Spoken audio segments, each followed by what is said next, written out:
자, 오늘은 서양 체육사를 시작할 거예요. 서양 체육사, 그 다음에 한국 체육사, 체육 철학 이렇게 될 거고요. 내용을 쭉 구성하다 보면, 사회학하고 이제 어떤 철학하고 이제 어떤 상당히 비슷하게 맞물리는 부분들이 많아요. 그래서 사회학을 공부하면서 했던 내용들을 또 언급하게 되는 부분들도 있고, 또 그런 맥락에서 접근하다 보니까 좀 암기 과목이긴 하지만 그래도 좀 이제 어떤 시대 흐름을 이해하는 측면에서 찾아보면 생각해 보면 좋을 것 같아요. 잠시만요. 일단 체육사에 있어서 가장 중요한 건 뭘까요? 우리가 체육사를 공부할 때 역사적 사실을 알아야 되는데 왜 역사적 사실을 알아야 되는 거예요?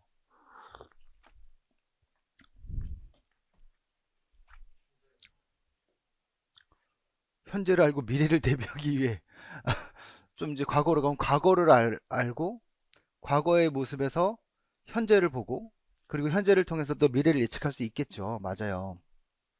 근데 이러한 것들 중에서 우리 체육과 관련된 역사잖아요. 그럼 체육과 관련해서 지금 우리가 체육이 추구하는 바가 뭘까요? 전인, 전인. 그러면 이제 완벽한 인간상인데 완벽한 인간상을 추구했을까요? 과연 과거에? 지금은 아주 삶이 풍족하고 여유로워서 이상적인 인간상을 추구하는 게 그리 어렵지 않았을 텐데 아주 먼 과거로 가서 원시 시대로 가고 막 그랬을 때 그들이 과연 완벽한 인간상을 추구했을까요? 우리가 생각하는 아마 아니었겠죠. 그래서 그때 당시 근데 우리가 생각하는 까마득히 먼 옛날이라고 생각하는 이제 그리스 로마 시대에도 지금과 같은 완벽한 어떤 인간상을 추구했다라는 거죠. 그 그리스 신화라든가 그 여신 신상 같은 거 다비드상 같은 모습을 보면 굉장히 완벽하게 균형 잡힌 몸매를 보여주잖아요. 그러니까 신체와 정신이 완벽하게 균형을 이룬 인간상을 추구했다라고 얘기한다면 지금으로 봐도 과거의 그러한 교육은 상당히 역사적으로 의미가 있는 거죠. 그리고 뭐 로마 시대 이후에 로마 시대가 결국에는 어떤 신체에 대한 굉장히 부정적인 견해를 만든 시대잖아요. 뭐냐면 어떤 타락하고 어떤 신체적 것을 어떤 쾌락적인 부분으로 근데 이제 로마 시대 이후에 중세 시대의 가장 대표적인 종교가 바로 이슬람과 기독교인데 이제 기독교 유럽은 이제 기독교 사회였단 말이에요. 기독교의 교리로 볼 때는 종교적 입장에서 볼 때는 어떤 로마 시대의 신체와 관련된 어떤 활동의 모습들은 굉장히 도덕적이지 못했던 거죠. 그러니까 신체 활동을 철저히 억압할 수밖에 없었어요. 그래서 중세시대 수도원의 교육에서 체육교육이 있을 수 없었고요. 중세시대의 몸은 아주 최소한의 삶을 위한 도구였어요. 그냥 먹고 싸고 자고 그러니까 최소한의 먹을거리를 먹고 그냥 최소한의 활동을 하고 이 정도지 몸으로 어떠한 뭐 즐거움을 추구한다? 이건 아주 안 좋은 거였었죠. 그래서 최소한의 노동, 먹고 살기 위한 정도의 신체 활동들을 인정했지만 그렇지 않은 신체 활동은 인정하지 않았어요. 그리고 중세시대 이런 모습들 때문에 체육이 발전하지 못했던 거죠. 번성하지 못했던 거고 오히려 체육이 쇠락하게 된 거고 그래서 중세시대를 체육의 암흑기라고 부르는 겁니다. 그런 시대에도 또 체육의 명맥을 유지할 수 있었죠. 그러니까 필요에 따라서요. 원시시대 때는 먹고 살기 위해서겠지만 중세시대 때는 봉건 사회거든요. 그러니까 봉건 사회면 영주하고 이제 시민이 있는데 뭐 힘을 가진 귀족들이 영주들이 그 평민들을 다스려야 돼요. 근데 어떻게 다스려? 너 내 말 들어라 라고 하면 다 듣겠습니까? 아니죠. 뭔가 휘두를 칼이 있어야 되는 거예요. 그 휘두를 칼이 바로 기사예요. 예. 그래서 기사들은 힘이 있어야 되니까 결국 뭘 해야 돼요? 신체 활동을 해야 되는 거죠. 그래서 계급적인 측면에서 어떤 상류계층, 상류귀족계층과 평민계층의 어떤 계급을 나누어주는 어떤 장벽의 역할을 했고, 그런 것들이 이제 중세사회의 체육의 명맥을 유지시켜 주었던 거죠. 근데 이제 근대로 넘어오게 되면서 이제 산업혁명이 일어나고, 또 노동자들이 이제 노동을 하지만 처음에는 먹고 살기만 바빴죠. 하지만 이제 노동하면서 이제 돈을 벌게 되고, 돈을 벌게 되면 시간적인 여유도 생기고, 시간적인 여유가 생기면 여가 활동도 하는데, 이 시간적인 여유가 생기면 여가 활동을 다 자기가 하는 건 아니고 이제 보러 가기도 하잖아요. 근데 보러 가면 아주 멋진 탁월한 운동 능력을 가진 사람들의 경기가 벌어져요. 그럼 이제 거기에서 이제 사람들이 어때요? 돈을 내고 보겠죠. 물론 거기에는 상류계층과 어떤 하류계층들의 스포츠에 대한 바라보는 이데올로기가 다르죠. 상류계층은 스포츠 자체를 즐겼고, 하류계층들은 먹고 살 게 없었으니까 신체 활동이라는 것은 먹고 살기 위한 수단이 되어야 되는 부분들이 있었단 말이에요. 근데 이제 시대가 이제 그렇게 사람들이 많이 모이고 스포츠가 대중화되면서 이제 스포츠 활동은 하나의 돈 벌거리가 되는 거고 오락의 수단이 될 수 있었던 거죠. 그러니까 이 상류계층들과 노동자 계층들 사이에서 아마추어리즘과 프로페셔널리즘 사이에 어떤 계급적 대립적 이데올로기가 담겨 있을 수밖에 없었던 거고요. 그러면서 이제 이러한 것들이 이런 어떤 신체 활동들이 점차 커지면서 활동들이 많아지면서 과연 이런 신체 활동들이 단순 즐기는 것뿐만 아니라 어떤 교육적 의미를 갖기도 한다라는 것을 이제 유럽과 그 다음에 유럽의 어떤 그 자연주의 또 진보주의 이런 어떤 철학적인 바탕을 통해서 신체 활동이라는 것은 단지 어떤 몸을 건강하게 하는 것뿐만 아니라 정신적으로 사회적으로 도덕적인 발달을 이뤄낼 수 있구나. 그런 것이 학교에서 추구하는 어떤 교육의 방향성과 일치하는구나 라는 걸 알게 됐고, 학교 교육으로 체육 교육이 정식 교과로 들어가게 되는 어떤 기반을 다지게 되는 거죠. 그래서 시험 문제로 진보주의가 실용주의가 제일 많이 나오는 거고, 그 중에 이제 신체육에 대한 얘기가 많이 나오는 거고, 또 움직임 교육에 대한 얘기가 많이 나오는 거예요. 그래서 그런 흐름으로 살펴보는 거고, 그 다음 이제 올림픽과 관련된 얘기니까 올해 이제 2024년 프랑스 파리에서 올림픽이 또 열리잖아요. 그러니까 올림픽이 개최되는 해이기 때문에 왜냐면 이전에 올림픽은 코로나 때문에 제대로 된 올림픽이라고 얘기하기가 상당히 어려운 부분들도 있었고, 뭐 아무튼 뭐 어찌됐든 간에 봅시다. 고대 및 원시 고대 사회의 신체 문화예요. 여기서 보는 것처럼 원시 시대니까요. 뭐 먹고 살 것들이 가장 필수적인 문제였었어요. 그렇죠? 보면 대부분의 생활들은 어떤 움집이라든가 뭐 이런 곳에서 최소한의 어떤 정착도 제대로 하지 못하는, 또는 유목과 먹을 거리를 찾아 떠돌아다니는 삶을 살았고요. 그런 삶 속에서 가장 중요한 건 바로 생존이었어요. 그럼 생존을 하려면 어떻게 돼요? 어떤 자연 환경을 이겨내야 되고, 그 다음 먹을거리를 채취해야 되는데, 뭐 들에 있는 먹을거리들이야 얼마든지 가서 따먹고 하면 되겠지만, 사람들이 어떻게 식물만 먹고 살아요? 동물도 먹고 단백질도 섭취해야죠. 그럼 단백질을 섭취하려면 저 날뛰어 다니는 들짐승들을 잡아 먹어야 되는 거예요. 그럼 어떻게 해야 돼요? 아직 우린 머리가 뛰어나진 않아. 그럼 뭐 힘으로 막 달려가서 잡든가 해야 되는 거 같잖아요. 근데 달려가다가 보니까 얘네들이 너무 빨라. 못 잡아요. 그럼 또 머리를 쓰겠죠. 무슨 머리를 쓰겠어요? 아주 몰아요. 그것도 좋네요. 몰아요. 예, 몰기도 하겠죠. 그리고 뭐 이제 돌을 던지기도 할 거고, 뭐 나무대기를 던지기도 할 거고, 그쵸? 그러다가 이제 뭐 함정을 만들기도 할 거고, 뭐 이렇게 하면서 이제 각종 신체 활동들이 이제 발달하게 되는 거죠. 그래서 지금에 있는 대부분의 신체 활동들이 결국 인간이 가지고 있는 본능적인 움직임이 하나의 조직화되고 체계화돼서 만들어진 스포츠라고 얘기할 수 있을 거예요. 그래서 원시시대 교육은 가장 핵심적인 건 뭐예요? 생존을 위한 본능적인 신체 활동이었다는 거죠. 그러니까 여러 가지 이런 신체 문화들이 존재했지만, 이런 것들은 뭐 지금과 같은 체계화된 어떤 신체 활동이라고 얘기하기보다는 어떤 의식적이고 어떤 좀 기원을 하기 위한 그런 모습 형태였죠. 그래서 대부분의 스포츠 모형들은 의식, 그러니까 뭐 성인식과 관련된 부분들도 있을 테고, 뭐 기우제라든가 뭐 어떤 천재를 올리거나 뭐 이런 여러 가지 행사에 필요로 한 어떤 활동들이었다라고 볼 수 있는 거예요. 이 정도만 보셔도 되고요.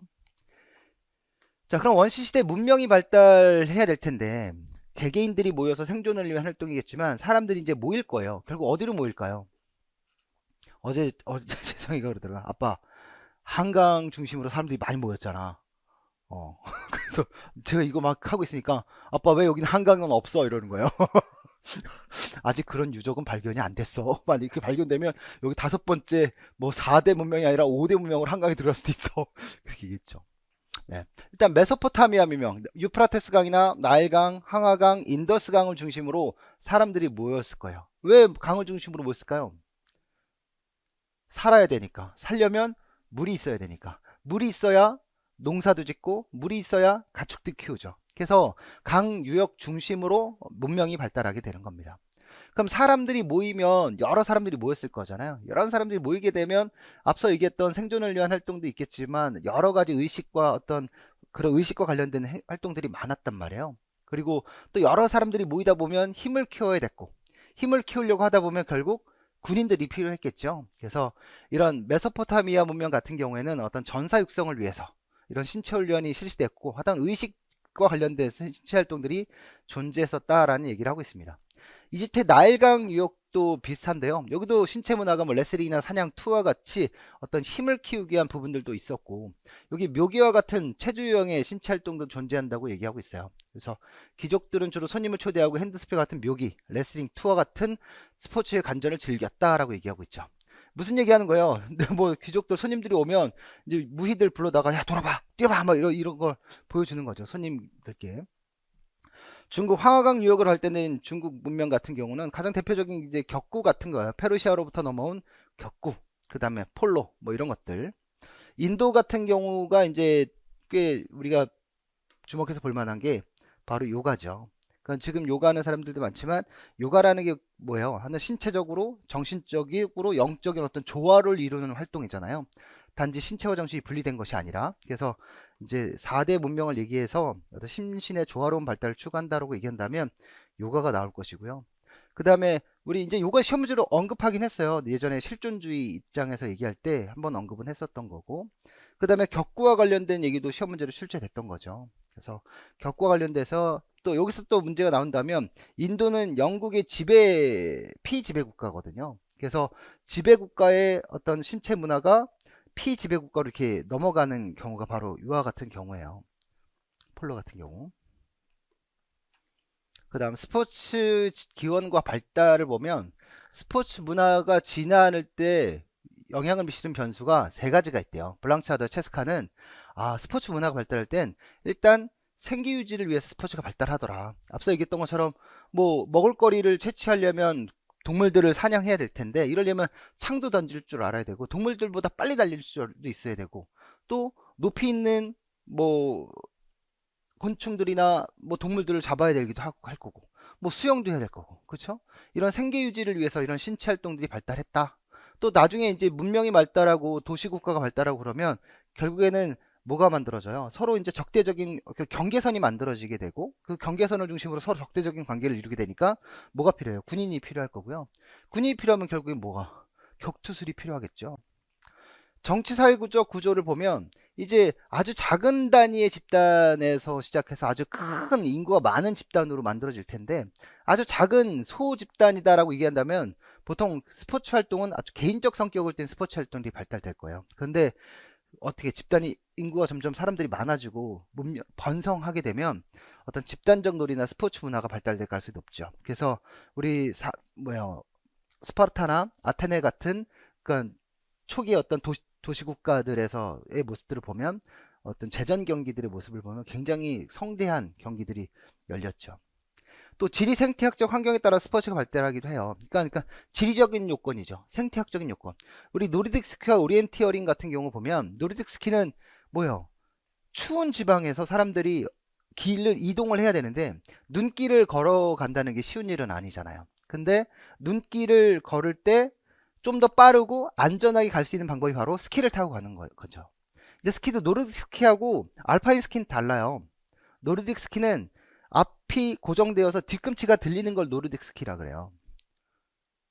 그리고 알파인 스키는 앞뒤가 고정되어져 있는 거죠. 그래서 노르딕 스키 종류가 뭐냐면 이런 그 뭐죠? 크로스 컨트리 같은 그런 거 하고 스키 점프 같은 경우도 노르딕 스키 같은 거예요. 예. 근데 이런 어떤 것들도 다 이제 자연 환경을 극복하고 생존을 위한 신체 활동을 위해서 이루어졌던 거고요. 오리엔티어링 같은 경우 이제 독도법이죠. 독도법. 예, 독도법은 뭐예요? 나침반과 지도를 가지고 어떤 특정 지형지물을 극복하고 어떤 목표물을 찾아가는 과정일 거란 말이에요. 결국에 이제 어디에 맛있는 어디에 먹을 것들이 많이 있어 라고 얘기했을 때 그럼 그 어디를 어떻게 찾아갈 거냐란 말이에요. 그러니까 결국 지도와 나침반을 이용해서 자신의 현재 위치와 목적지를 가늠하고 찾아 나가게 되겠죠. 그래서 요거는 굉장히 중요하고요. 시험 문제로 또 언급될 거고 또 나올 수도 있는 부분이고요. 자, 스포츠 진화에서 스포츠 기원과 진화에서 보면 스포츠 문화의 진화 모델이에요. 어떻게 스포츠 문화가 발달되었냐 보면 이제 아주 작은 사회에서부터 아주 작은 소사회에서부터 이제 고대 도시 국가가 만들어질 때까지 스포츠 형태는 어떻게 됐냐? 점점 이제 거대해졌겠죠. 그렇죠? 그래서 여기 보면 20명 전후의 인구가 모였을 때는 대부분 다 생계 위주의 어떤 공동체 사회였고 이런 상황에서는 대부분 어떤 신체 활동들이 아주 그냥 생계 유지와 어떤 작은 어떤 즐길 거리 정도 수준이었던 거죠.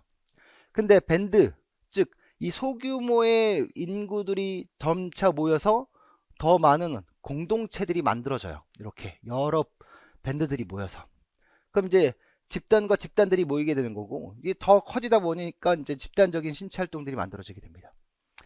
자, 이런 조직들이 모이고 밴드들이 모이고 모여서 또 만들어지는 게 이제 정착적 단계예요. 그러니까 부족 국가는 이제 유목 생활을 할 수도 있지만 인구가 더 많이 모여지게 되면 이 많은 인구가 옮겨지긴 힘들단 말이에요. 그렇죠?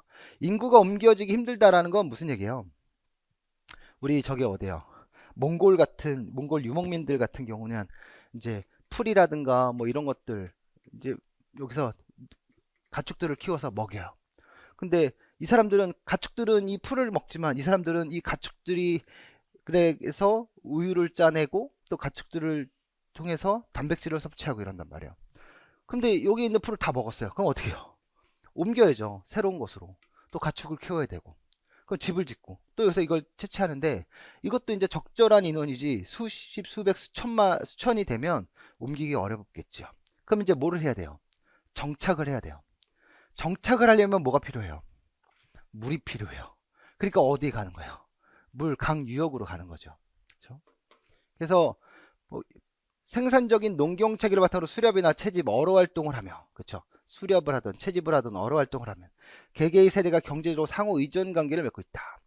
뭐 그런 정도고 이제 미개 국가, 이제 계층이 형성되는 단계거든요. 이렇게 되면 이제 어떤 스포츠 활동들은 단순히 어떤 개인과 개인의 스포츠 활동이라기보다는 어떤 사회 계급적인 어떤 스포츠의 어떤 조작 같은 경우, 정치적 조작 같이 스포츠를 하나의 이벤트 형식으로 만들어서 이용하게 되죠. 그리고 고대 문명으로 가게 되면 그리스나 이제 아테네, 로마가 될 텐데요. 뭐 특히 이제 로마 사회 같은 경우에는 초기 로마와는 달리 후기 로마 같은 경우는 정치적으로 굉장히 부패했단 말이에요. 이럴 때 스포츠 활동은 사람들의 마음을 돌리기 위한 또는 사람들의 마음을 움직이게 하기 위한, 즉 정치가들의 부패를 가리고 정치가들에게 지지를 얻게 하기 위한 수단으로 스포츠 활동이 이용되죠. 그래서 어떤 사람들이 만들어져요? 직업 스포츠맨들이 만들어지게 되는 거죠.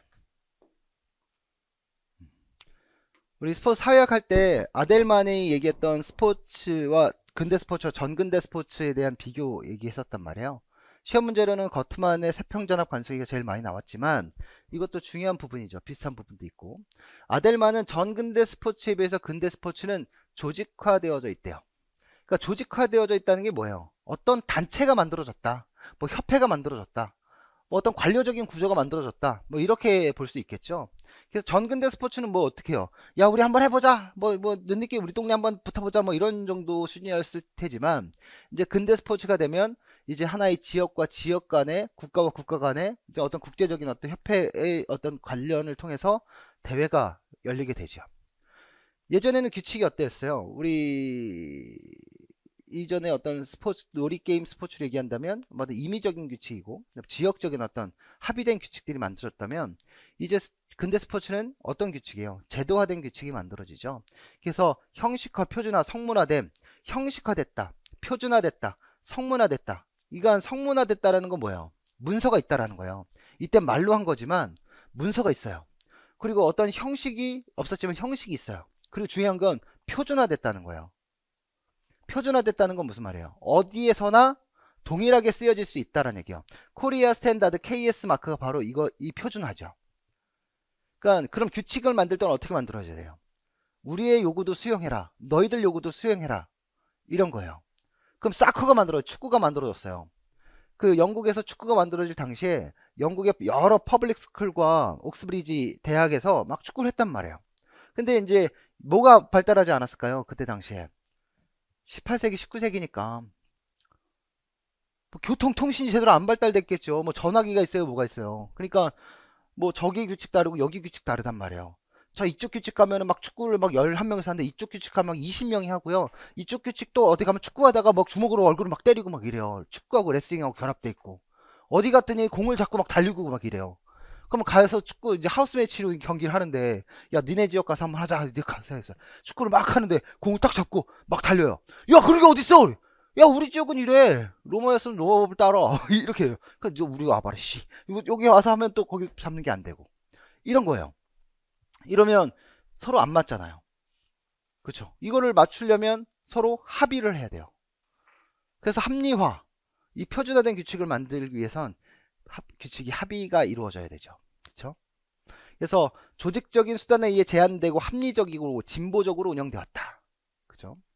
그다음 경쟁, 단순한 경쟁 수준이 아니에요. 지방적인 수준, 아주 작은 지역 수준과 어떤 아주 작은 규모가 아니라 이제는 국제적인 수준의 경쟁이 이루어지고 있죠. 역할 차이. 여기는 어때요? 과거에는 참여자 역할에는 차이가 별로 없었어요. 근데 이제 하는 사람과 또 구경하는 사람, 또 구경하다가도 또 가서 참여할 수도 있고 막 이런 수준이었단 말이에요. 근데 이제 근대 스포츠는 굉장히 그게 명확히 구분되어져 있고 또 선수들 사이에서도 전문적인 역할이 세분화되어서 나누어져 있죠. 공공정보 뭐 제한적이에요, 굉장히. 근데 우리 가끔 1950년대 이런 영화나 드라마 같은 뭐 호에요 호에요 막 이러면서 이제 신문 던진단 말이에요. 근데 그런 게 이제 최소한의 어떤 정보를 알을 수 있는 방법인데 지금은 신문 아니라 인터넷으로 그냥 바로 알 수 있죠. 가끔 가다 문자로 오잖아요. 그 서로 여러 사람들이 모였으면 문자로 동시다발적으로 삐삐삐삐 울리던데 그럼 뭐 지진이 났다거나 또는 어떤 실종 신고가 생겼거나 뭐 이런 경우에는 우리 순식간에 그 모든 정보들을 공유할 수 있게 되죠. 전근대 스포츠는 기록이 없어요. 그죠? 근데 근대 스포츠는 기록이 보존되고 있죠. 그 수량화, 기록 추구 뭐 이런 것들이 여기와 관련된 얘기입니다. 그래서 조규, 경역, 공기 뭐 이렇게 해서 외우죠. 자, 그 다음에 이제 그리스 체육과 스포츠 문화예요. 그리스 체육과 스포츠 문화를 얘기하면 크게 이제 호머 시대와 스파르타, 아테네, 그리고 그리스 제전 경기 이 정도의 수준에서 볼 수 있죠. 호머 시대 얘기하면 역사 이전의 시대예요. 그러니까 역사적 사실을 기록하기 이전의 시대이기 때문에 여기도 암흑 시대라고 합니다. 그러니까 이제 말과 말로 전해지니까 그럴 것이다 라고 얘기하지 실제로 역사적 사료가 있는 것은 아니니까 이건 진실인지 아닌지 밝혀내야 되는 거죠. 그러니까 이게 잘 모르는 거예요. 스파르타니까 스파르타가 뭐예요? 스파르타 교육하면 어떤 게 떠올라요? 전사육성. 맞아요. 전사육성을 어떻게 해요? 엄청 힘들게 하나요? 어릴 때부터 엄청 힘들게. 제가 저 수색대 있었는데요. 수색대 있었어요. 근데 수색대에서 여기 이제 사단 신병 교육대가 있거든요. 이제 제가 이제 딱 가서 신병들을 이렇게 지원자를 받아와요.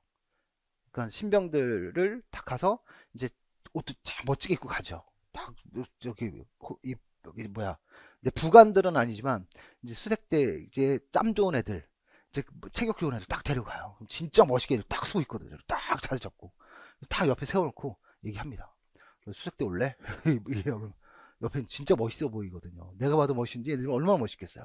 적겠습니다. 그래요. 그래 일단 딱 적어요. 적고 딱 옵니다. 오면 2주 동안 이제 신병교육 끝나면 수색 딱 오면 2주 동안 수색 요원화 교육을 해요. 2주 동안. 그러면 이제 연병장에서 이제 여기는 일반 여기 이제 이미 온 애들이 있고 여기 이제 수색 요원화 교육을 하는 장소가 따로 있어요. 여기 보면 그 뭐라 그러죠? 실미도에서 그 예전에 그 뭐라 그래, 그 조직 폭력배들, 깡패들 그 잡아다가 막 그 훈련시켰잖아요. 그런 것처럼 여기서 훈련시켜, 2주 동안. 소리 지르고 뭐 머리는 삭발을 해버리고 막 생그지도 이런 그지가 없을 정도로, 그러니까 이렇게 표현하면 안 되지. 정말 인간 이하의 어떤 인내를 겪게끔 훈련을 시키더라고요. 그리고 이제 딱 끝나요. 2주 후에 딱 이제 휘장을 수여합니다. 휘장 수여하고 딱 소대 배치를 받아요. 딱 오면 눈빛이요, 정말 신병인데 정말 무서워요. 와, 이렇게 딱 돼 있는 거예요. 근데 이제 걔는 그렇지. 하지만 난 뭐야? 난 소대장이고. 그러니까 야, 지금 뭐! 근데 아무튼, 근데 그게 다 그런 모습을 하고 오니까 진짜 다르더라고요. 스파르탄 그래요. 뭐예요? 몸이에요, 몸. 네. 강인한 힘. 아테네는요. 아테네, 우리 아르테 얘기하면 뭐야? 나답게. 그죠? 자신답게 나를 알자라는 건데, 나는 결국 몸과 마음으로 하나 된 것 아니겠습니까? 여기는 이제 뭐야? 몸과 마음이 하나예요. 그러니까 조화를 이룬 경우죠. 범 그리스 경기. 그럼 범 그리스 경기면 이제 이 스파르타와 가장 대표적인 도시국가가 스파르타와 아테네인데, 이거 말고도 많은 도시국가들이 존재했단 말이에요. 그러니까 땅이 이렇게 있고 있으면 뭐가 여기 국경이 생기고 경계가 생기는 거 아니에요. 그러니까 국경이 생기고 경계가 생기면 뭐가 생겨요? 분쟁이 생기고, 그리고 또 영토를 확장하고자 하는 어떤 야욕과 뭐 여러 가지가 맞물리겠죠. 그러니까 막 수많은 전쟁들이 막 벌어져요. 그러니까 그때 좀 쉬자라고 한 게 올림픽 제전 경기예요. 올림피아제, 피티아제, 이스트미아제, 네미아제. 그렇죠? 그리스 사상가들인데, 사상가들 소크라테스, 플라톤, 아리스토텔레스 이렇게 얘기하면 이 사람들이 뭘 중시했냐? 몸을 중시했냐? 아니면 뭘 중시했냐? 정신을 중시했냐? 이 관점에서 보면 돼요. 소크라테스, 플라톤은 정신을 중시한 거고, 아리스토텔레스는 좀 몸을 먼저 생각하자라고 얘기했던 사람입니다. 자, 호모 시대 먼저 보면, 호모 시대는 암흑 시대래요. 우리가 암흑 시대라고 표현하는 게 이제 두 가지가 있어요. 지금 체육사적으로 얘기하면. 그래서 암흑 시대다라고 얘기하는 거는 이제 역사적으로 보면 과거와 현재를 놓고 보면, 그리고 미래를 놓고 보면 역사적으로 어떤 변화가 이렇게 올라가야 될 거예요. 발달해야 되는 거잖아요. 근데 이렇게 발달하지 못하고 어떻게 되거나 정체하거나 쇠락하게 되면, 이런 것들, 정체되는 것은 그나마 괜찮지만 이렇게 쇠락하는 것을 우리는 암흑기라 그래요. 예, 암흑기. 예, 암흑이라고 그러죠. 암흑기. 예. 근데 암흑기는 이런 거랑 비슷하죠. 뭐 일본 같은 경우가 이제 버블 경제 때문에 어떤 갑자기 집값이 굉장히 올라갔다가 갑자기 집값이 붕괴됐단 말이에요. 그러면서 지난 한 30여 년간 일본 경제가 굉장히 침체돼 있었단 말이에요. 그래서 일본이 하는 게 얘기하는 게 뭐냐면 잃어버린 30년 이렇게 표현합니다. 그러니까 정체기와 같은 경우죠. 그러니까 여러분들도 공부하는 시기를 가끔은 이제 정체기처럼, 암흑기처럼 이렇게 생각하는 경우도 있어요. 하지만 어떤 성장을 위해서는 분명히 정체기가 뒤따르기 마련이에요. 우리 어제도 잠깐 그저께도 얘기했지만 이러한 성장은 없어요. 항상 정체 뒤에 올라가는 겁니다. 그렇죠? 여러분은 더 큰 성장을 위한 정체를 하고 있는 거지, 심리적으로 그런 생각을 할 필요는 없고요. 어쨌든 호모 시대에는 왜 기록이 없냐, 왜 이게 왜 정체된 것처럼 보이냐, 기록이 없기 때문이에요. 예. 사실이 존재하는지를 알 수 없는 거죠. 근데 우리가 그냥 추측하건대, 여러 가지 어떤 것들로 추측하건대 사적 교육이 이루어졌을 것이고, 그 교육은 심신발달을 위한 교육이 있었을 것이다. 또 탁월한 인간을 육성했을 것이다 라는 걸 볼 수 있어요.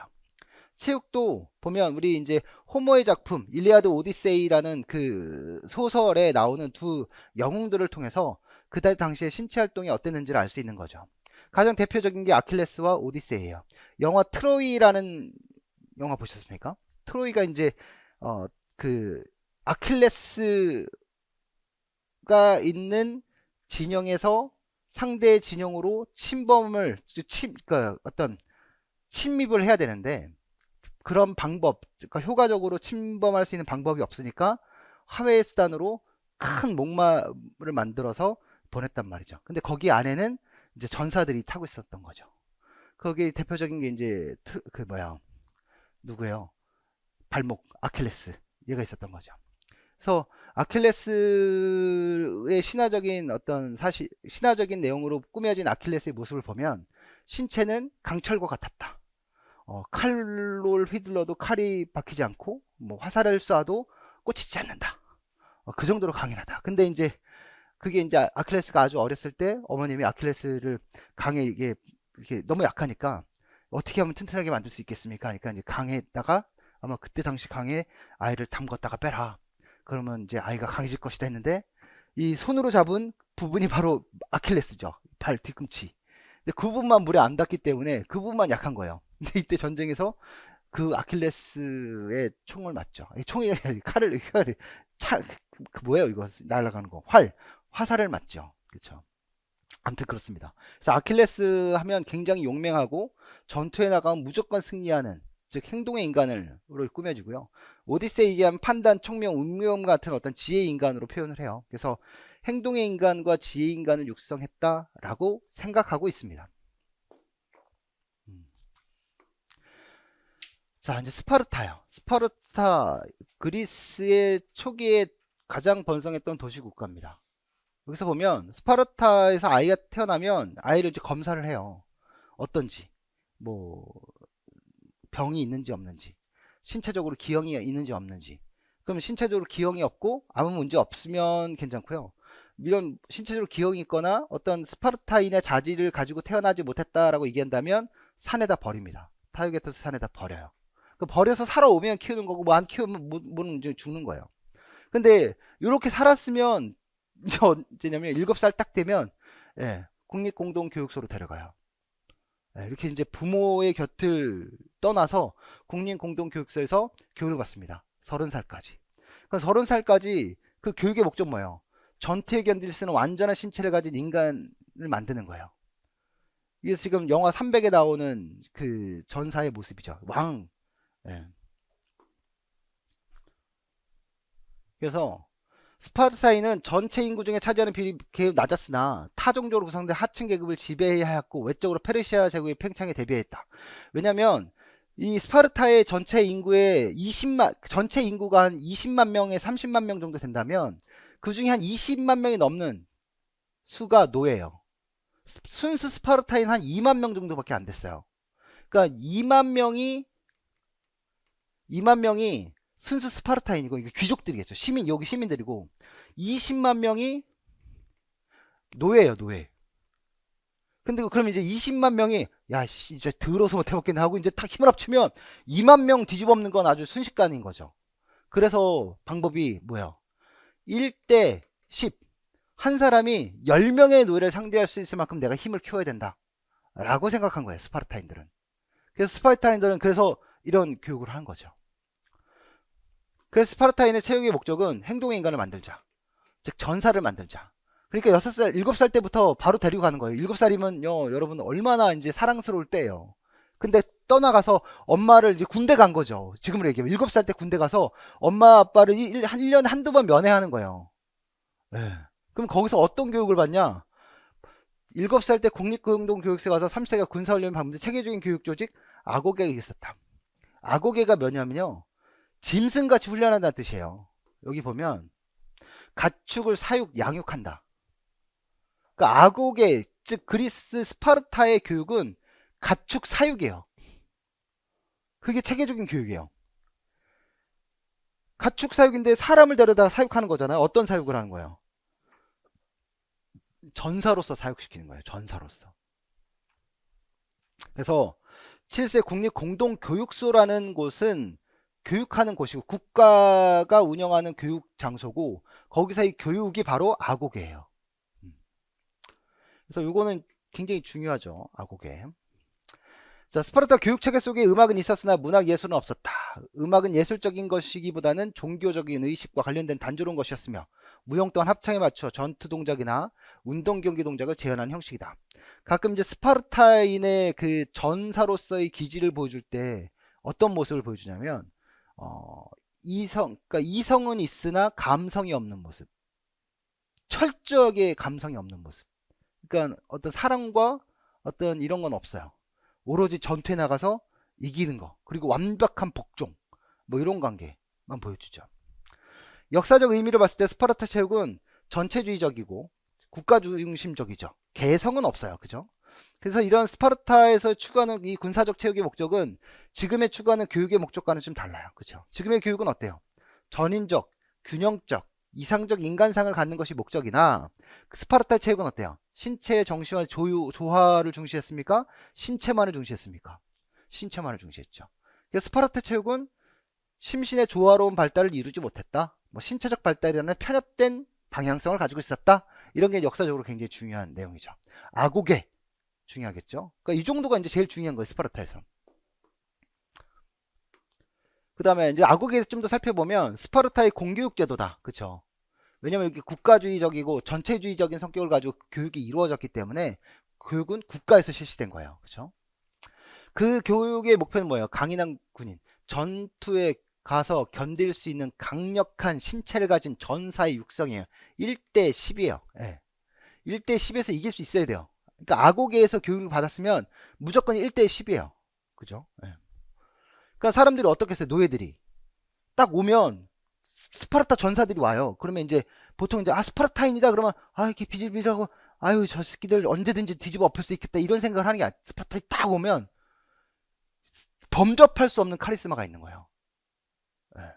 그래서 그 기세에 눌려가지고 덤벼들 수가 없는 거죠.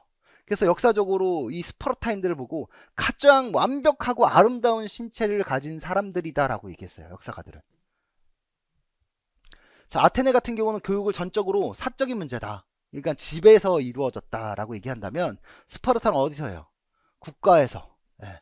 성인 남성이 의무적으로 어디 들어가요? 국립공동교육소에 들어가서 아고게라고 하는 가축 사육하듯 양육을 받은 거예요.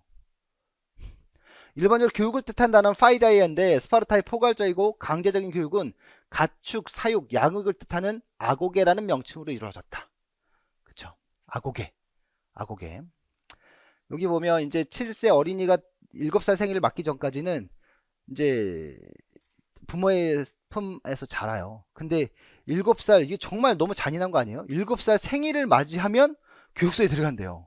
그러니까 생일이 너무 싫었을 것 같아요, 이때는. 보면 아고게를 보면 감독관 파이도노무스가 있고 중대 보아이가 있고 소대 이라이가 있습니다. 이게 소대 이제 한반 64명으로 편성돼서 소대들이 모여서 이제 4개의 소대가 모여서 중대. 지금 우리나라가 예전에는 4개의 소대가 하나의 중대였었거든요. 근데 저 있을 때까지만 해도 3개의 소대가 하나의 중대였었어요. 뭐 지금은 어떻게 하는지 잘 모르겠지만. 그래서 이런 이라이, 보아이와 같은 어떤 군대와 같은 어떤 편성된 조직이 있었고 이거를 감독하는 감독관이 파이도노무스였다. 라는 정도. 스파르타 무용을 보면요. 대표적인 게 이제 비바시스, 호머러스, 피릭이에요. 그러면 시험 문제 나올 만한 건 어떤 종교적인 거나 어떤 군사적인 측면보다도 체육 레크레이션적인 것이 나오겠죠. 그래서 체육 레크레이션 성격을 가진 스파르타 무용이 바로 비바시스입니다. 그래서 비바시스에 대한 자료를 찾아보기가 되게 어려웠어요. 그래서 이거 보면 이제 발로 잔등착인데요. 점프를 뛰어서 자기 발로 자기 발을 차는 거예요. 그래서 지금 한 소녀는 점프를 1000번 했다는 거야. 줄넘기 1000번 하기도 힘든데 점프해서 이렇게 막 찼다는 거죠. 그래서 그 묘비에 그런 내용이 쓰여져 있다고 합니다. 그래서 호모로스는 종교 재래적인 특성이고 피릭은 이제 군사무용의 성격인데요. 굉장히 다양한 종류의 어떤 군사무용이 있었대요. 근데 이제 남자만 하는 무용 같은 경우에는 나체로 경기에 참여했고 주로 이제 칼과 방패를 들고 서로 이제 이렇게 칼로 찌르고 맞고 이런 식의 형태의 무용을 했다라고 합니다. 이제 시험 문제 나온다면 비바시스가 1순위고요. 2순위라면 피릭, 호모로스겠죠. 그죠? 그 다음에 스파르타 체육에서의 어떤 체조와 관련된 얘기인데요. 바로 이제 스파르타 교육이에요. 김네스틱. 과거 이제 이제 이 짐네스틱이 나중에 독일 18세기 국가주의 시대까지는 체조라는 명칭으로 쓰여지는 거죠. 그래서 18세기 독일에서 이제 19세기 독일에서 이제 야니 이렇게 하죠. 짐네스틱은 외래어야. 우리는 순수한 체조라는 튜르넨이라는 명칭으로 바꾸자. 그래서 튜르넨 운동, 즉 독일 체조 운동이 바로 튜른 베베궁입니다. 그래서 짐네스틱 보면 스파르타의 짐내스틱, 즉 짐나스티케는 신체적 단련과 군사훈련이 주된 수단이었으며 역사가들에게 팔레스타라고 불리기도 했다. 팔라이스트라. 그러니까 스파르타의 팔레스트라, 그 다음에 뭐야 그리스 아테네 팔레스트라. 그러니까 그리스 팔레스트라에서는 뭘로 불렸냐면 레슬링장이에요. 근데 스파르타에서는 이제 체조 훈련장 같은 느낌이죠. 아테네 팔레스트라와 짐나지움과는 달리 스파르타의 훈련장은 어디에 있었다? 옥외에 있었어요. 그러니까 아테네 팔레스트라 김나지움은 지붕이 있는 곳에 이제 마당 운동장이 있고 지붕이 있는 테두리에 이렇게 있는데 여기는 바깥에 있었고요. 스파르타 청년들은 볼게임을 비롯해 공술, 수영, 달리기, 격투, 레슬링, 권투, 판크라치온, 뭐 투혼반, 투창, 야외 행군 뭐 이런 것들을 주로 훈련받았고, 판크라치온이 이제 지금으로 얘기하면 권투와 레슬링 합친 거예요. 그러니까 권투, 주먹 다짐을 하면서 레슬링도 하는 그런 경기인데, 스파르타인이 이제 판크라치온을 되게 잘하는 거죠. 우리나라 사람들이 태권도를 잘하는 것처럼 스파르타인들은 판크라치온을 잘하는 거예요. 근데 보면 권투와 레슬링을 결합한 형태의 격투 스포츠인데, 근데 이제 올림픽 제전 경기에 이런 권투와 레슬링 합친 판크라치온 경기가 있는데 이 스파르타인들이 참가하는 것을 허용하지 않았어요.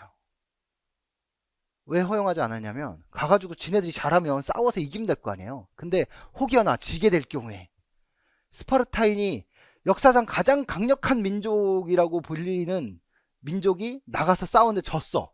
그럼 어떻게 될까요? 스파르타인 별거 아닌데 이렇게 돼버릴 거잖아요. 그래서 그런 경기에 패배할 경우 스파르타인의 자존심이 상할 것을 우려했기 때문에 출전시키지 않았대요.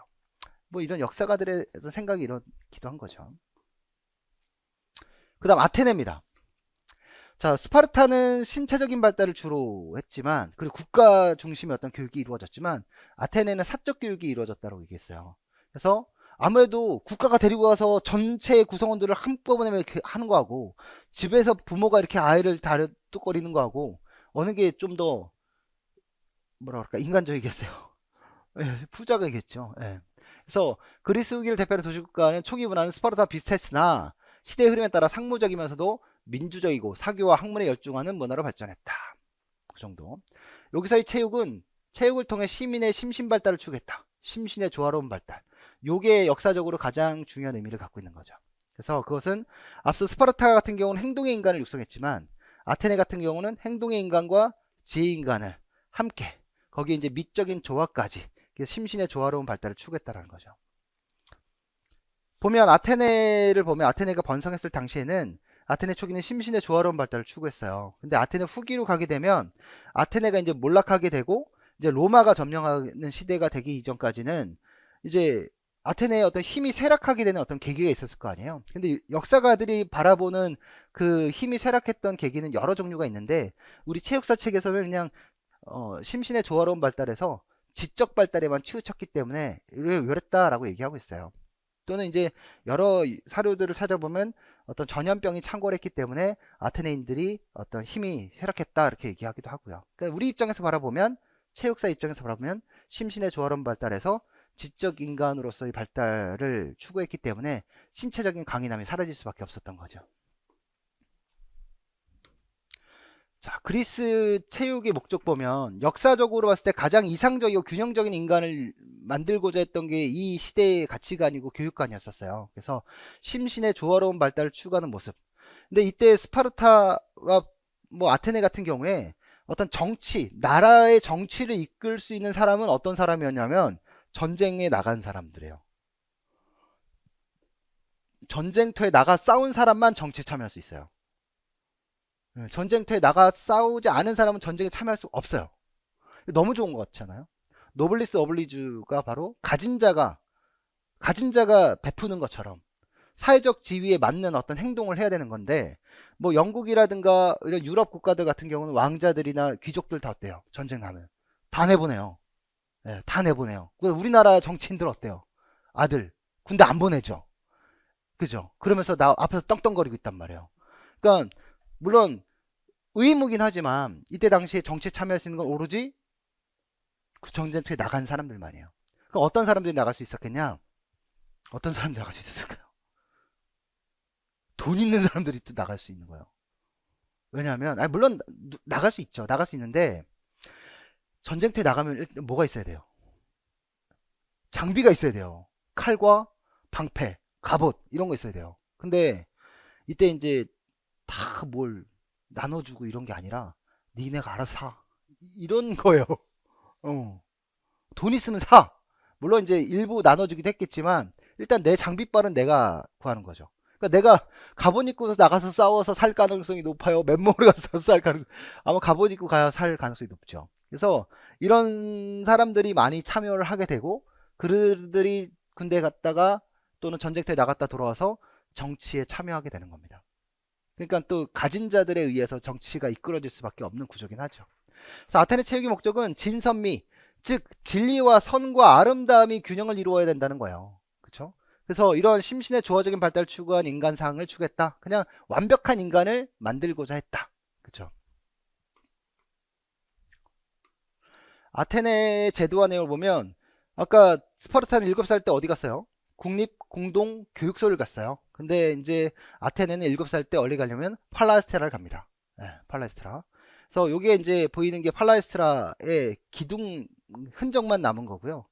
여기는 보면 지금 뭐야, 이것도 기둥 흔적만 남아 있는데 요게 이제 김네지움의 그 광장이에요. 요 기둥 사이에 요게 뭐가 이렇게 있었겠어요? 이렇게 이제 건물 지붕이 있었겠죠. 여기 이제 지붕이 이렇게 있었을 거란 말이에요. 지붕이 실내에 이렇게 집 이렇게 있었겠죠.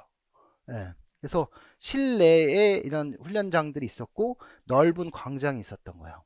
그래서 7살이 되면 팔레스트라에 가서 체육을 배웠고 디다스칼레움에 가서 문학, 음악, 산수를 배워요. 이게 지금 오늘의 학교 스쿨의 어원이 시작된 게 바로 디다스칼레움입니다. 그 다음에 짐나지움은 국립교육기관이에요. 그쵸? 여기 국립교육기관. 아까 국립공동교육소도 국립이고 여기 짐나지움도 국립이에요. 자, 김나지움만 국립이에요. 팔레스트라는 국립이 아니에요. 자, 뭐 팔레스트라 보면 수영이나 목욕이 용이한 강가의 노천에 있다. 강가의 노천에 있대요. 이 얘기는 무슨 얘기예요? 강가의 노천 얘네 막 했을 거 아니에요. 얼마나 막 땀이 났겠어요. 그럼 어떻게 뭘 씻어야 되잖아요. 그쵸? 뭐 이런 씻는 문화가 또 굉장히 많이 발달해요. 어디 가면 더 발달해요?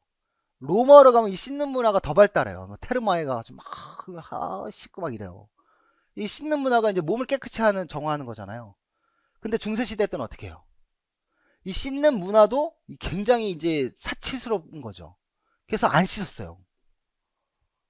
예, 중세 시대는 씻으면 안 되는 거였어. 오히려 씻는 게 천박한 거였어요. 예, 그래서 중세 시대 때 뭐가 발달한 거예요? 향수가 발달하는 거죠. 냄새가 나니까. 그리고 얘네 똥 어디 싸요? 집안에 화장실이 없어요. 그 밖에다 싸요. 밖에 싸고 집이 건물이 이렇게 있으면 여기 뭐 골목길이야. 그러면 이제 좀 사는 애들은 위층에 살아. 이렇게 건물이 이렇게 탁 튀어나왔어요. 여기가 화장실이야. 똥싸면 밑으로 뚝 떨어져요. 진짜로요. 그럼 이 바닥에 뭐가 있어요? 똥 많죠. 이제 사람 똥만 있겠어요? 마을이 마차 끌고 다니까 마을이 똥 싸고 막 이러잖아요. 지금 우리 애견들 키우면 어때요? 애견들이 똥 이렇게 탁 치워 가시잖아요. 근데 그 애견들이 다 똥 싸가지고 막 사방팔방에 똥 있다고 생각해봐요. 그 다 밟고 다녀야 되잖아요. 그러니까 뭐가 발달해요? 신발이 발달하는 거예요. 힐이 생기는 거예요. 힐, 하이힐 그런 것들이. 그래서 노천에 위치하고 있고 팔라에스라는 무슨 거가 해죠? 레슬링 가르치죠. 그 스파르타에서는 판크라치온 이런 거 했지만 여기는 레슬링이고 여기 보면 팔라에스는 국가에 관리하에 있지만 감독받는 사설기관이다 라는 얘기예요.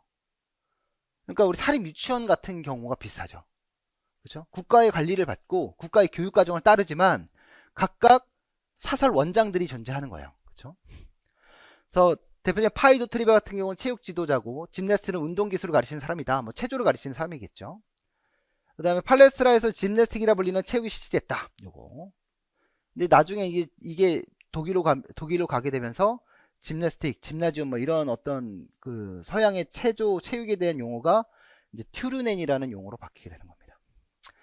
이때부터 했던 대부분의 신체 활동들이 이제 경주, 도약, 투창, 투원반, 레슬링 같은 종목들이고 이런 것들 다 합쳐서 우리는 뭐 펜타슬론, 즉 5종 경기라고 얘기하죠. 그 다음에 디다스칼레움은 초보적인 음악과 문학, 수학 등 교육이 실시되는데 여기 뭐 교양을 쌓았던 학교를 한가라는 의미를 지닌 스콜레에서 숄레죠. 숄레에서 즉 오늘날의 스쿨로 명칭이 만들어지는 어원이 됐던 게 바로 이 디다스칼레움입니다.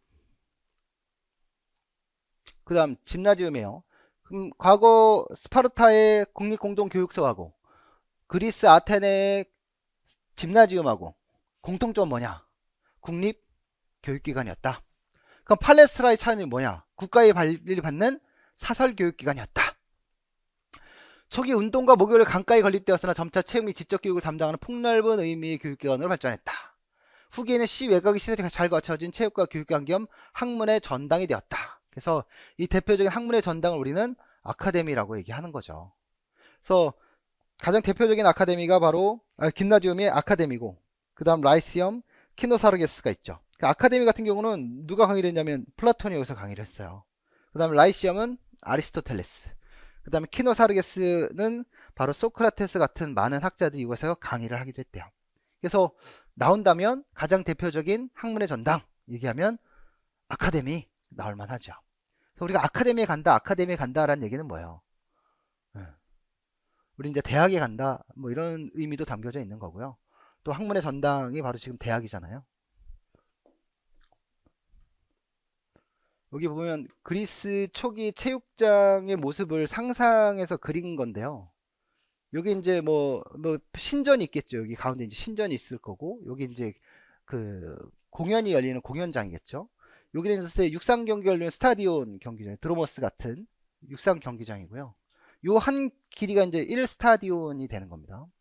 그 1스타디온, 그 거리, 경주, 경기장, 이걸 의미하는 게 바로 스타디온이에요. 지금의 스타디움의 어원이 되는 겁니다. 그 다음 여기가 이제 뭐가 있는 거예요? 예, 팔레스트라와 김나지움이 있는 거예요. 그러니까 팔레스트라와 김나지움 같이 있어요. 그러니까 어떻게 보면 팔레스트라 옆에 병설 유치원이 있는 거예요. 그러니까 학교 옆에 병설 유치원이 있는 것처럼 김나지움 옆에 팔레스트라가 있었던 거예요. 예, 가장 가까이 있었겠죠. 그래서 여기 뭐가 있어요? 다 지붕이 있어요. 근데 앞서는 뭐만 있었어요? 여기 기둥만 남아 있는 거예요. 이렇게 기둥만 남아 있는 거죠. 예. 이렇게 있었어요. 그래서 여기서 이제 막 훈련이 이루어지고 했겠고, 여기 이렇게 뭐가 있어요? 이제 강이 흘러가겠죠. 예, 강 유역의 근처에 있어요. 그래서 씻고 하려면, 그렇죠? 그래서 일반적으로 시내가 가까이 설립되어 레슬링을 연습하는 장소인 뭐가 있었어요? 팔레스트라가 있었고, 그 다음에 경주를 하는 여기 드로머스 같은 경우, 그 다음에 스타디움 같은 게 다 이제 강 유역 근처에 이제 위치하게 되죠. 후대 이래 천정이 있는 건물 안에서 각종 운동을 연습하였으나 이것을 짐나지온이라고 불렀다. 이하여 팔레스트라는 여러 어린이 체육장을 의미하는 것이 되었다. 팔레스트라 어린이 체육장, 뭐 지금으로 얘기하면 뭐 유치원 정도겠죠. 신체 활동을 좀 많이 하는 유치원 이렇게 생각하면 됩니다. 아테네 체육의 역사적 의미를 보면 아테네 교육은 에페비 양성 체제를 제외하면 거의 사교육적, 개인주의적, 자유주의적 경향을 띠고 있고, 인간으로서의 아레테를 추구한대요. 인간으로서 아레테, 너 자신을 알라라는 거죠. 소크라테스의 너 자신을 알라라는 건 뭐예요? 나를 알라는 거죠. 그럼 나는 무엇이냐? 네, 나는 무엇이냐? 다른 사람과 비교하여 나를 판단할 것이냐? 아니면 나의 본질 그 자체를 판단할 것이냐? 어떻게 판단해야 되나요? 나의 본질 그 자체를 판단해야 되겠죠. 그렇죠? 네. 그래서 아레테는 무엇을 추구하는 거예요? 아곤과 비교해서 뭘 추구하는 거예요? 아레테는 탁월성을 추구하는 거예요. 그럼 아곤은 뭘 추구해요? 우월성을 추구하죠. 그럼 탁월성은 뭐예요? 어떤 절대적인 것이죠. 하지만 우월성은 뭐예요? 상대적인 거예요. 그래서 우리가 아레테를 추구할 때 내가 나의 아레테가 이렇게 작다. 주변에 가지고 있는 사람들은 굉장히 큰 능력을 가지고 있다. 하지만 그러면 이제 나는 상대적으로 어때요? 타인들에 비해서 우월하지 못한 열등한 존재잖아요. 하지만 나의 한계를 극복하기 위하여, 나를 키우기 위하여 노력을 통해서 나를 점점 더 크게 성장시켜 나아가면 나는 주변의 사람들보다 더 큰 존재가 될 수 있죠. 이건 뭘 추구한 거야? 이 파란색의 타인을 기준으로 비교 대상으로 삼고 간 겁니까? 아니면 나를 대상으로 해서 넘고 간 겁니까? 나를 기준으로 넘어선 거죠. 누구와의 싸움이에요? 나 자신과의 싸움이에요. 그러니까 나를 알라라는 건 나 자신을 제대로 알고 나 자신을 넘어서기 위한 노력을 할 수 있다라는 거죠. 그렇죠? 어제 재호가 영어 단어를 외우는데 영어 단어가 뭐 초콜릿, 뭐 아이스크림 뭐 이런 단어 외우는 거예요. 시험 10개 시험 보는데요. 근데 단어가 길어지면 철자가 길어지면 얘는 어려운 거죠. 그래서 시작도 하기 전에 엄마 나 5개 틀리면 제 시험 볼 것 같아. 5개 이런 거예요. 시작도 하기 전에. 그러니까 엄마가 화가 난 거죠. 야, 너는 하기도 전에 왜 이렇게 선을 그어? 왜 하기도 전에 노력도 하기 전에 너의 가치를 그렇게 판단해? 엄마한테 되게 혼났어요. 그래서 이제 저같이 하는 거죠. 아빠한테 아빠 나 단어장 외우는 거 봐줄 수 있어? 한 10번 했나 봐요. 근데 하다 보니까 지가 이제 2개 틀리고 하나 틀리고 그러는 거죠. 되네? 이런 거예요. 그러니까 아주 작은 저희 아이들을 예로 했지만 성인과 뭐가 다르겠습니까? 그죠? 자, 아테네 체육 역사적 의미를 보면 아테네 체육이 가장 역사적으로 의미 있는 것은 뭐예요? 심신의 조화로운 발달을 추구했다는 거죠. 그래서 아까 얘기했던 것처럼 스파르타와 아테네를 비교하면 스파르타는 신체적인 발달, 아테네는 심신의 조화로운 발달. 그쵸? 그 다음에 이제 아테네와 스파르타, 즉 여기 이제 여기 보면 여기에 이제 아테네가 있죠. 그 이쪽에 이제 스파르타가 있는 쪽인데 그 아테네와 스파르타가 있던 수많은 도시국가들이 있었던 곳에서 제정 경기들이 열렸단 말이에요. 그렇죠? 이제 제정 경기들이 열릴 때 어떤 평화의 제전이고 우리가 너무 많은 전쟁 통해 경제적으로 어떤 정치적으로 굉장히 피폐해지니까 좀 쉬자라고 해서 열린 거예요. 처음에는 8년 주기로 열렸다가 점차 4년 주기로 열리게 됩니다. 그래서 4대 제전 경기 보면 가장 대표적인 게 올림피아, 이스트미아, 네미아, 피티아제예요.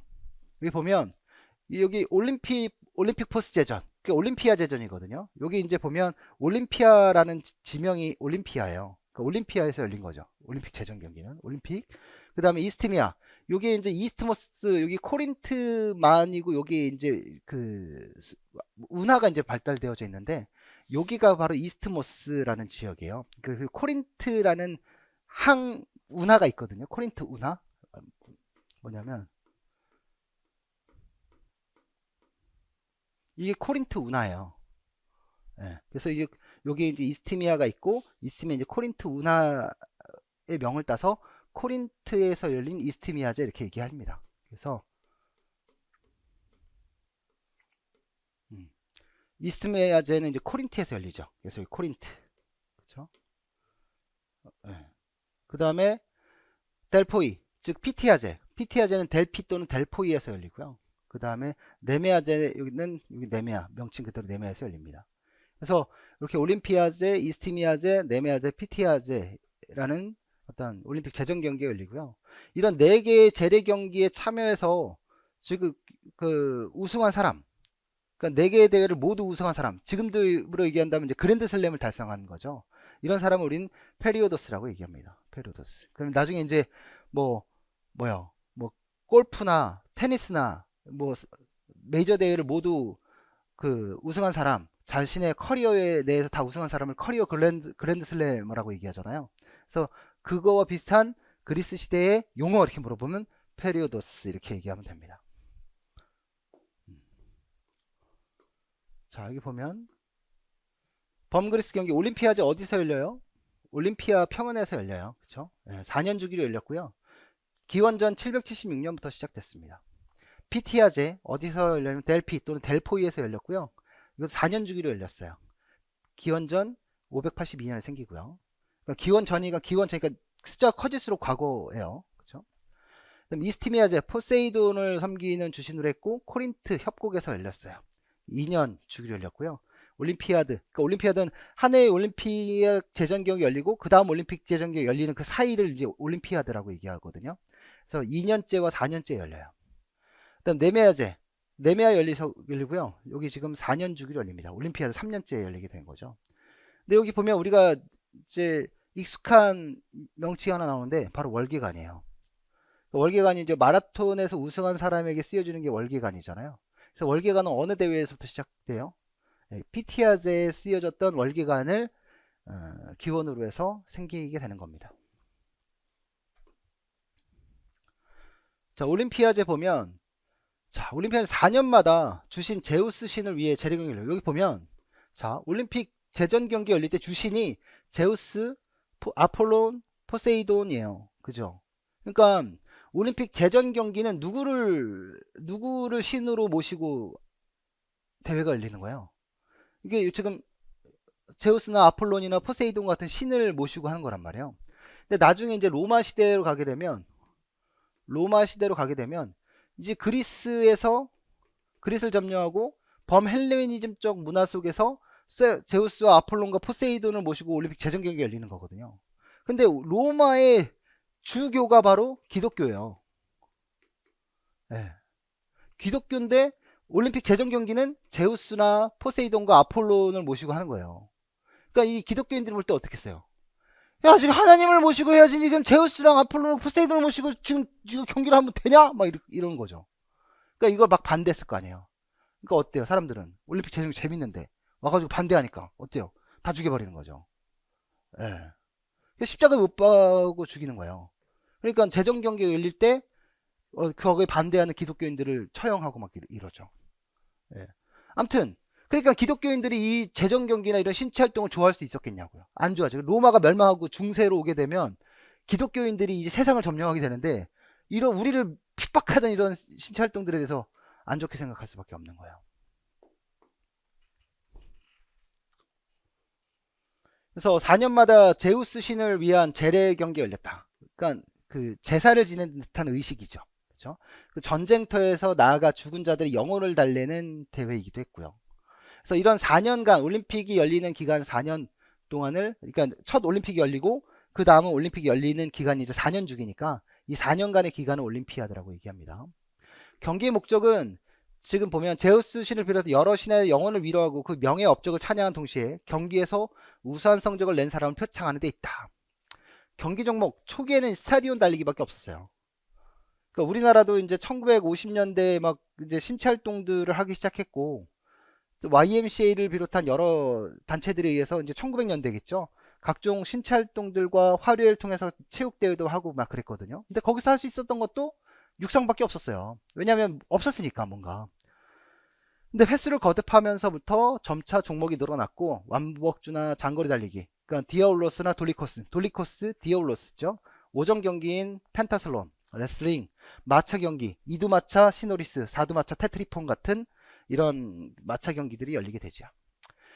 경기 참가 자격인데요. 경기 참가하려면 순수 그리스민이어야 돼요. 노예 신분은 안 돼요. 순수 그리스민이어야 되고 무조건 남자여야 돼요. 왜 무조건 남자여야 되냐면요. 이렇게 참가하거든요. 이렇게. 예. 홀딱 벗고. 그러니까 여자는 들어올 수가 없었어요. 음. 순수 그리스면 자유민은 남자여야 되고 순수 그리스 자유민이어야 되고 형벌과 신벌을 받으면 안 돼요. 그러니까 전과 있으면 안 되는 거죠. 지금으로 얘기하면. 왜 신에게 벌을 받았다라는 건 뭐예요? 이미 더럽혀진 인간인 거잖아요. 그렇죠? 그 다음에 짐나지온에서 몇 개월 이상, 10개월 이상이니까 300일 이상 연습한 자여야 돼요. 이게 기준이죠. 다 시험지에 나왔던 거고요. 우승자에게 경기에 종목 없이 아르지스 스페인은 감람나무 잎을 선물로 줬는데요. 여기 보면 올림피아, 올리브관, 이스티미안, 솔립관, 피티아제는 무슨 관? 월계관을 줬대요. 그래서 현대 마라톤 우승자에게 씌워지는 월계관은 어떤 대회로부터 유래된 거예요? 피티아제. 그러니까 월계관을 물어보겠습니까? PTR을 물어보겠습니까? 피티아제를 물어보겠죠. 이게 이제 감람나무 잎이고요. 범그리스 제전 경기 열렸던 아까 이제 그 모습의 어떤 배치도 같은 거예요. 예. 기원전 4세기 올림피아가 열렸던 지금으로 얘기하면 이게 뭐가 비슷해요? 우리나라로 얘기한다면 올림픽이 열렸던 잠실 올림픽 종합 경기장 하고 비슷하죠. 그죠? 그래서 이제 제우스 신전이 있었고 대운동장이 있었고 뭐 경마장이 있었고 뭐 경마장이라면 이제 키루크스 서커스가 되겠죠. 서커스가 있었고 뭐 이런 것도 있었네요. 그러니까 지금 이렇게 이런 대회들이 열리는 장소가 있었고 대략 한 5일 정도 열렸다고 합니다. 자, 올림피아드의 가장 대표적인 오전 경기예요. 펜타슬론이고요. 만능 운동선수를 가리는 종목이다. 그래서 가벼운 종목에서 무거운 종목으로 나눠서 봤고요. 가벼운 종목은 멀리뛰기나 창던지기, 달리기 종목이었고, 무거운 종목은 원반 던지기나 레슬링 종목이에요. 주로 이제 경기 순서는 원멀 창달래 이 순서로 열렸대요. 원멀 창달래. 그래서 원멀 창달래 이 정도. 물어볼 수도 있겠죠. 예. 다음 이제 달리기 경주 같은 경우 보면 달리기 경기는 스타디온인데 이거 단거리 달리기 경기예요. 1스타디온을 달리는 경기예요. 그러니까 스타디온 얘기하면 단거리 달리기 경기고, 스타디온 얘기하면 거리를 얘기하는 거고, 스타디온 얘기하면 경기장을 얘기하는 거예요. 그래서 1스타디온이 가지는 의미는 뭐냐면 사람이 한 호흡 동안 달릴 수 있는 거리. 그러니까 리미티드 한 호흡. 그러니까 완전히 무산소 운동이죠. 한 호흡. 그러니까 우리가 보통 이제 100m 달리기나 200m 달리기 무산소 운동이라고 얘기하는데, 이때 그리스 같은 경우 1스타디온의 평균 기록은 164m래요. 근데 이집트는 210m고요. 올림피아 때는 192m, 델피는 178m 였대요. 각각 조금씩 다르죠. 대략 한 150에서 200m 사이 구간이에요. 그 단거리 달리기는. 왕복 달리기 디아올로스 같은 경우는 스타디오를 왕복으로 달리는 거, 갔다 오는 거죠. 이런 경우 왕복 달리기고요. 돌리코스는 돌리는 거죠. 뺑뺑이 돌리는 거예요. 뺑뺑이 돌리면 여러 번 돌겠죠. 그래서 이거는 무슨 경기예요? 장거리 경주예요. 다음 세 경기에서 모두 금메달을 석권한 사람을 뭐라 그래요? 트리아스테스라고 얘기해요. 예. 아까 4개 재정 경기를 다 우승한 사람 뭐라 그래요? 순환이란 뜻에서 페리오더스라고 얘기했단 말이야. 페리오더스. 근데 여기 이제 요 스타디온, 디아올로스, 돌리코스를 다 우승한 사람을 트리아스테스 3개의 종목을 석권한 사람이다 라고 얘기합니다. 예. 그래서 여기 레오니다스라고 하는 사람은 4번 연속 트리아스테스 자리에 올렸대요. 얼마나 신체적 기량이 뛰어난 사람이에요. 그 다음 도약, 높이뛰기, 멀리뛰기, 뛰어내리기 등의 세 종목에 있었는데, 이 도약 경우 높이뛰기나 특히 멀리뛰기 같은 경우는 돌을 잡고 뛰어요. 그러니까 지금으로 얘기하면 좀 다리미 비슷하게 컬링 돌 있잖아요. 스톤. 그런 걸 잡고도 달려서 이렇게 뜁니다. 그러니까 좀 더 무거운 걸 잡고 앞으로 던지듯 뛰어야 더 멀리 뛴다고 생각했던 거죠. 투창, 투원반, 돌을 갈아서 만든 평평한 둥근 모양의 돌을 던지기 시작했고, 레슬링, 서서 하는 방법과 누워서 하는 방법들이 있대요. 지금은 이제 그레코로망형과 자유형이 있죠. 그러니까 그레코로망형은 상체만 공격하는 기술이고, 자유형은 상하체 모두 공격할 수 있는 거죠. 기원전 680년에 4두 전차 경기 테트리폰이 생겼고, 408년에 2두 전차 경기인 시노리스가 생겼대요. 그러니까 이런 것들이 시험 문제로 나왔던 거고. 그래서 각 이제 기원전 올림피아드가 열렸던 제1올림피아드가 열렸던 776년부터 이제 가장 주목할 만한 내용들을 이제 언급하고 있는데요. 처음에는 뭐 위주로 열렸대요? 단거리 달리기, 스타디온 위주로 열렸다는 거예요. 그래서 그 다음 이제 14회 대회 때 디아올로스가 생겼고, 그 다음에 15회 대회 때 돌리코스가 생겼고. 그러니까 이거 순서대로 물어본다면 어떻게 했어요? 단거리, 스타디온, 디아올로스, 돌리코스예요. 그러니까 단거리, 중거리, 장거리 수는 생겼다 이렇게 생각하면 되겠죠. 그렇죠? 그 올림픽 재정 경기에 스타디온, 돌리커스, 디아올로스 순서로 육상 경기가 시작됐다 이렇게 얘기하면 스타디온, 돌리코스, 디아올로스 맞아요? 틀렸죠. 스타디온, 디아올로스, 돌리코스 순이죠. 스타디온, 돌리코스, 디아올로스가 아니라 그죠? 그래서 단거리, 중거리, 장거리 순으로 생겼다. 이렇게. 그 다음에 18회 대회 때 레슬링이 도입됐고, 25회 대회 때 테트리폰이 생겼고, 그 다음에 93회 대회 때 시노리스가 생겼대요. 그러니까 되게 오래된 거죠.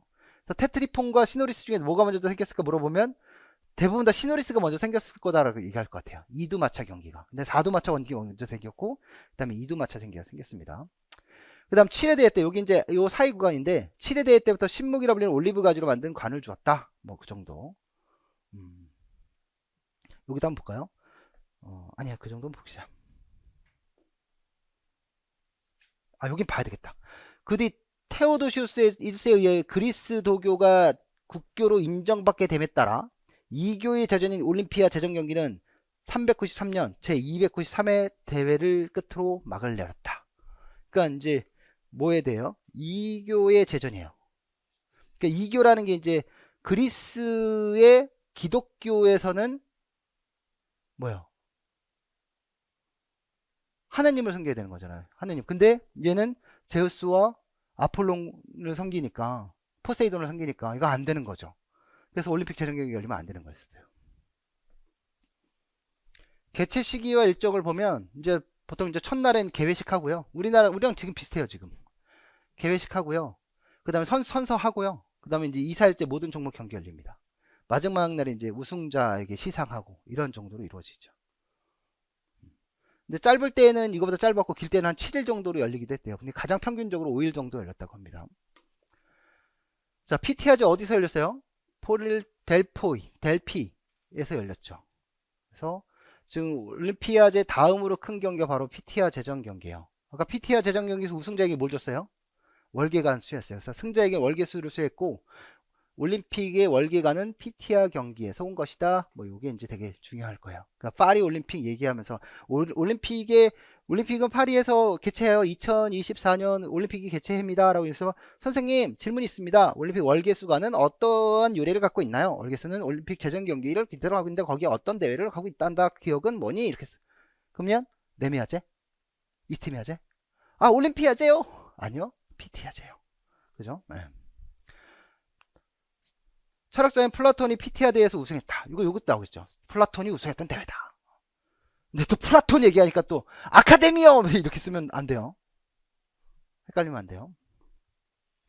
그 다음 이스트미아 보면 코린트만의 남쪽 해안에 있던 이스트미아는 포세이돈의 실력 박두기 올림피아드가 2년째 된 해에 열렸다. 올림피아드 여기가 이제 코린트인데 포세이돈이 어디의 신이에요? 바다의 신이죠. 예. 그러니까 해안에 위치한 이 포세이돈을 주신으로 옮긴 대회가 바로 이스트미아제예요. 여기에 이제 코린트만이고요. 이게 굉장히 잘 만들어놨죠. 과거에는 여기에 이제 배들이 크지 않았잖아요.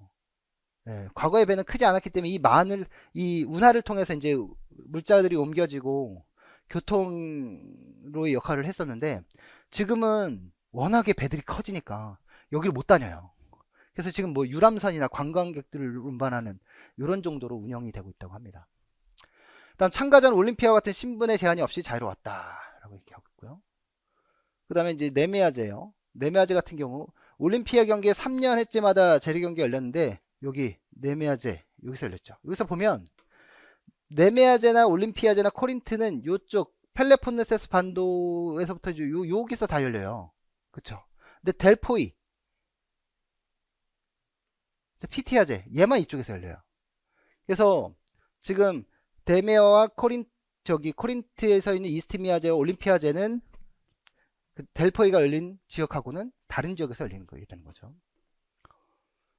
그래서 재정 경기 역사적의를 보면 아까 수많은 어떤 도시국가들의 어떤 반목과 이런 경우가 있었던 거니까 민족적 단결과 평화 유지. 그러니까 지금의 올림픽은 이 모토를 그대로 따고 오는 거죠. 그렇죠? 평화 유지. 학문과 예술의 발전, 서로 다른 어떤 문화들이 이제 교류를 하게 되는 거니까요. 당연히 학문과 예술의 발전하겠죠. 다음 올림픽 제장, 인류 스포츠 문화 발달에 공헌했다. 지금 이게 보면 올림픽 제전 경기에서 나중에 이제 중세 시대로 가면 즉 로마 이후 중세 시대로 가면 올림픽은 아예 사라지고 없어지는 거예요. 근데 나중에 이제 쿠베르탱이 뭐를 읽냐면 톰 브라운의 학창 시절을 읽어요. 톰 브라운 학창시절 책을 읽고 신체 활동이라는 게 체조라는 게 운동이라는 게 좋은 거네 나쁜 것만은 아니네 나는 이때 청교도적인 입장에서 신체 활동 별로 안 좋은 거라고 생각했는데 근데 이걸 읽고 나서 어떤 깨달음을 얻고 이제 어딜 가냐면 페니 브룩스 박사의 유사 올림픽을 보러 가요. 뭐 이게 지금으로 얘기한다면 이제 뭐 엑스포 같은 거예요. 유사 올림픽을 보러 가요. 이게 이제 무슨 올림픽이냐면 뭐요? 머치 웬록이라고 하는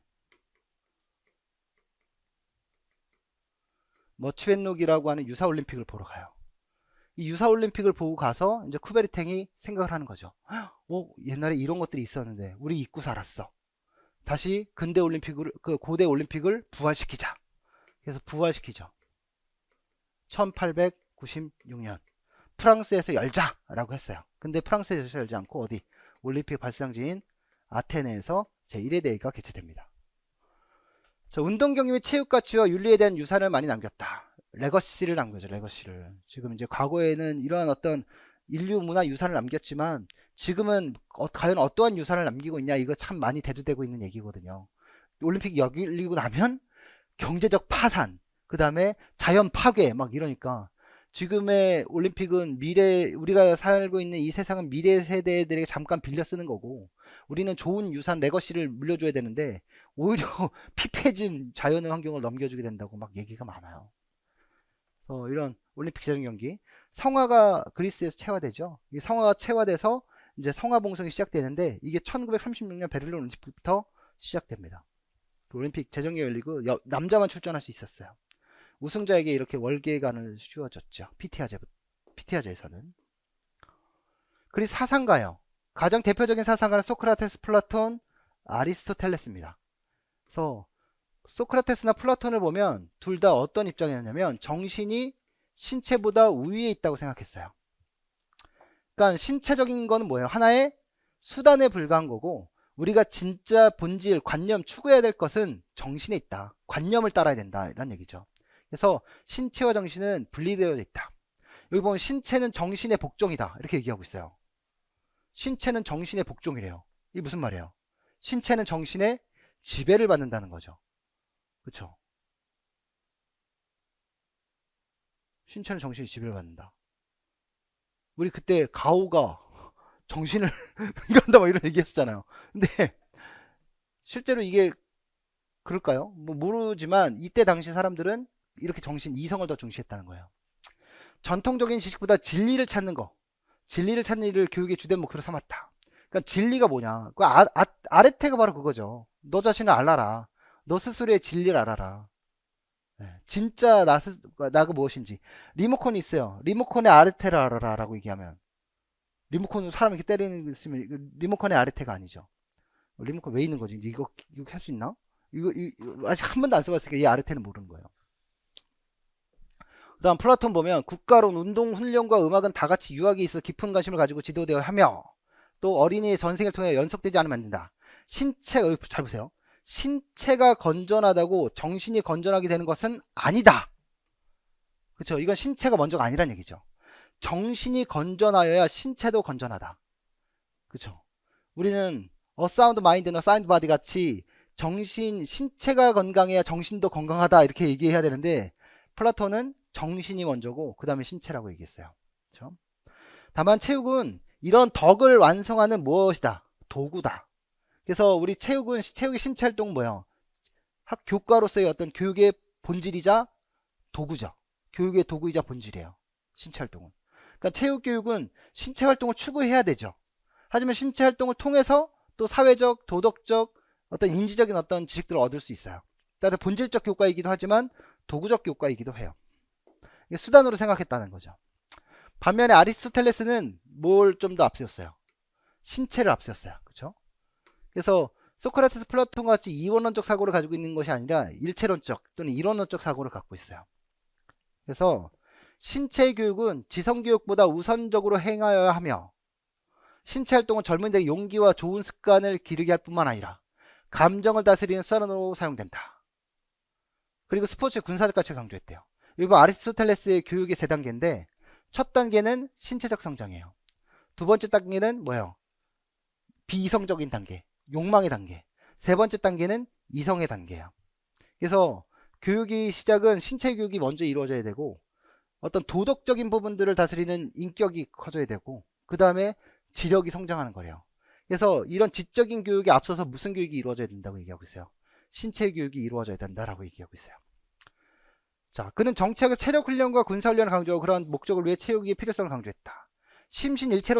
심신일체론적이니까 몸과 마음은 하나다라는 거예요. 그렇죠? 체육을 교육의 가장 기본적인 영역으로 파악했다. 그러니까 굉장히 중요하게 생각한 거죠. 그래서 아리스토텔레스가 시험 문제로 나올 수밖에 없었던 거예요. 그렇죠? 체육은 건강과 국가적인 임무 수행 능력을 위해 필요한 것이며, 신체적 탁월성, 즉 건강, 미, 훌륭한 체격, 경기 능력 등이 이런 것들을 통해서 어떤 완벽한 인간을 추구했다라고 얘기하고 있어요. 그래서 소크라테스를 보면 그의 교육관, 그의 어떤 가치관들을 살펴볼 수 있는 게 바로 진료 현상론이에요. 이게 이제 어려운 건 아니고요. 좀 읽어볼게요. 아리스토텔레스는 지식을 얻어서 분석하는 방법을 더욱더 체계화했는데, 플라톤보다 실제 부분으로서 물질의 세계를 인정했다. 실제 부분으로서 우리가 존재하는 것이 무엇이냐라고 따지면 과거 소크라테스 플라톤은 실제는 어디 있는 거? 관념 속에 있는 거예요. 근데 아리스토텔레스는 실제는 눈에 보이는 게 있는 거예요. 보여야지. 물질의 세계, 이게 실제다. 근데 그는 진료와 형상 모두 존재할 뿐만 아니라 진료, 형상인데요. 진료는 눈에 보이는 거예요. 물질은 진료고요. 형상은 머릿속의 그림이에요. 자, 보세요. 여기서 보면 이 네모난 비석이 있어요. 네, 비석이 있어요. 비석이 있어요. 그리고 이 사람의 관념 속에는 뭐가 있어요? 어떤 신상이 있어요. 뭐 포세이돈이든 뭐 제우스든, 여기선 포세이돈으로 나오지만 그 머릿속에 포세이돈의 신상, 즉 신의 모습을 그려서 완벽한 신의 모습으로 가자라고 머릿속으로 계속 기원해요. 예. 그리고 그것을만 생각해요. 이게 정신이 위에 있는 거예요. 그리고 신체적인 건 신경 안 써요. 과거 중세 수도학교가 그랬어요. 근데 여기 있지만 이건 여기 관념 속에 있는 거잖아요. 근데 이 비석에 돌을 깎아내면 이 형상이 이 진료를 통해서 실제로 드러나는 거예요. 이게 진료 형상학이에요. 그래서 아리스토텔은 보편적인 것보다는 개별적인 것에 더 관심을 가졌다. 그리고 그는 자연계의 존재에 관한 확실성보다 자연계를 창조하는 원인에 더 매료됐다. 그는 세계를 기계론적으로 생각하지 않고 물질적인 것을 생각했는데 거기서 진료는 목적을 가지고 어떠한 형상이 되려고 추가해 나가는 것이다. 자, 여기 보면 그러면 포세이돈 신상의 현상에 대해 존재하는 과정, 그러니까 포세이돈의 신상이 만들어지는 과정을 보여주고 있는 건데요. 목수가 또는 이제 석공이 포세이돈의 신상을 만들어야 돼요. 그럼 어떻게 하겠어요?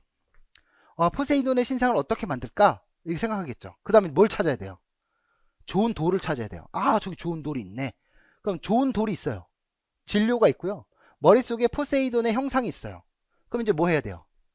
노력해야죠. 깎아야죠. 그 몸을 살을 깎는 아픔을 극복하고 나서 멋있는 상이 만들어지는 거죠. 그래서 이렇게 얘기해요. 포세이돈의 신상이 현상세계에 존재하는 과정을 그린 것인데 보면 진료에 해당하는 대리석, 요게 이제 진료예요. 그죠? 그 다음에 형상인 조각가가 마음속에 그린 형상, 그러니까 형상이 있는 거죠. 이렇게 형상이. 그쵸? 그러니까 여기는 어디 있는 거예요?